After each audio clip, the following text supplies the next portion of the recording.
परमेश्वर के प्रिय लोगों, यहाँ हम परमेश्वर की स्तुति करते हुए, परमेश्वर का धन्यवाद करते हुए, परमेश्वर की महिमा करते हुए यहाँ पर हम निर्गमन में पढ़ते हैं 8वां अध्याय। यहाँ पर परमेश्वर अपने लोगों को छुड़ाने के लिए जो प्रयास करते, कोशिश करते हैं, और परमेश्वर जो अपने लोगों को बड़े सामर्थी भुजा के द्वारा छुड़ाना चाहते हैं।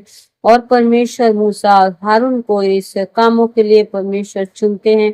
यहाँ आगे हम देखते हैं कि जब फिरौन नहीं मानता तब परमेश्वर फिरौन के देश में मेढकों के आक्रमण को भेजते हैं और मेढकों के द्वारा वहां फिरौन बहुत परेशान होता है। आगे हम वचन में पढ़ते हैं, यहाँ 8वां अध्याय में पढ़ते हैं और परमेश्वर की स्तुति महिमा करते हैं। यहाँ 8वां अध्याय में लिखा है, तब यहोवा ने फिर मूसा से कहा, फिरौन के पास जाकर कह, यहोवा तुझसे इस प्रकार कहता है, मेरी प्रजा के लोगों को जाने दे जिससे वे मेरी उपासना करें, परंतु यदि उन्हें जाने ना देगा तो सुन, मैं मेढक भेज कर तेरे सारे देश को हानि पहुंचाने वाला हूँ और नील नदी मेढकों से भर जाएगी और वे तेरे भवन में और तेरे बिछौनों पर और तेरे कर्मचारियों के घरों में और तेरी प्रजा पर वरन तेरे तंदूरों कठोतों में भी चढ़ जाएंगे और तुझ पर और तेरी प्रजा और तेरे कर्मचारियों सबों पर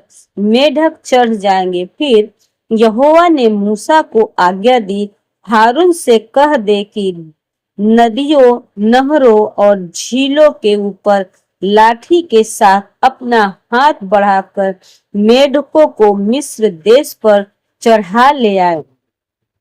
तब हारून ने मिस्र के जलाशयों के ऊपर अपना हाथ बढ़ाया और मेढकों ने मिस्र देश पर चढ़कर उसे छा लिया और जादूगर भी अपने तंत्र मंत्र से उसी प्रकार मिस्र देश पर मेढक चढ़ा ले आए।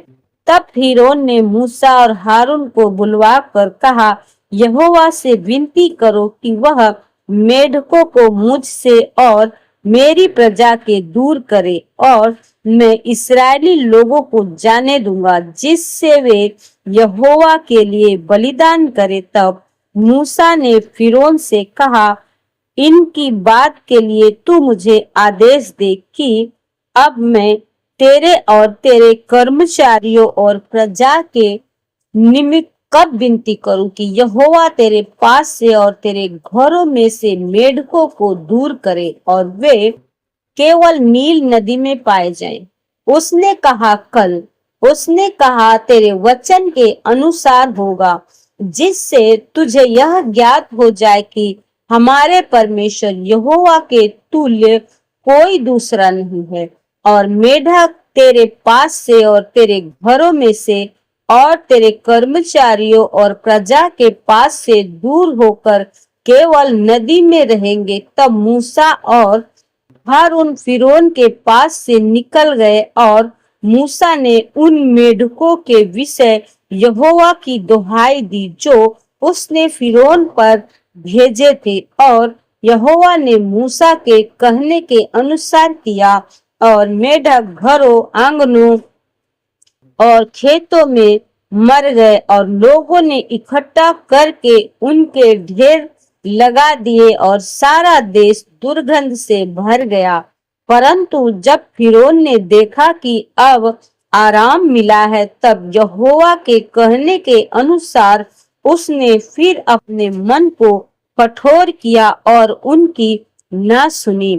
यहाँ परमेश्वर फुटकियां भी भेजते हैं। यहाँ लिखा, फिर यहोवा ने मूसा से कहा, हारून को आज्ञा दे, तू अपनी लाठी बढ़ाकर भूमि की धूल पर मार, जिससे वह मिस्र देश भर में फुटकियां बन जाए। परमेश्वर के प्रिय लोगों, यहाँ हम 8वां अध्याय में 16 वचन तक पढ़े हैं। परमेश्वर की स्तुति करें। यहाँ परमेश्वर अपने लोगों को छुड़ाने के लिए वो यूं ही नहीं करते हैं, बल्कि जितना मिस्रियों ने उन्हें परेशान किया था और बहुत ही दुर्दशा किया था, वैसे ही परमेश्वर उन लोगों को भी बोलते हैं अपने सामर्थ्य दिखाते हुए कि परमेश्वर बड़े बड़े कार्य उनके बीच में करते हैं और वो जब परेशान होंगे तब अपने लोगों को परमेश्वर छुड़ाने के लिए और परमेश्वर अपने सामर्थ्य भुजा को दिखाए। इसलिए हम परमेश्वर की हमेशा स्तुति करें, महिमा करें। दुख में, तकलीफ में, क्लेश में हमेशा परमेश्वर को याद करें, प्रार्थना करें, विश्वास करें और परमेश्वर के सामर्थ्य से भर जाए। परमेश्वर अद्भुत कार्य करते हैं, क्योंकि परमेश्वर अद्भुत युक्ति करने वाले परमेश्वर है, महान परमेश्वर और सर्वशक्तिमान परमेश्वर है। यहाँ परमेश्वर की हम स्तुति करें और परमेश्वर के वचनों को सुने। और इस वीडियो को अगर पसंद आए तो लाइक करें परमेश्वर के लोगों, और पूरा वीडियो सुने। प्रभु आप सबको आशीष करेगा। God bless you. आमीन।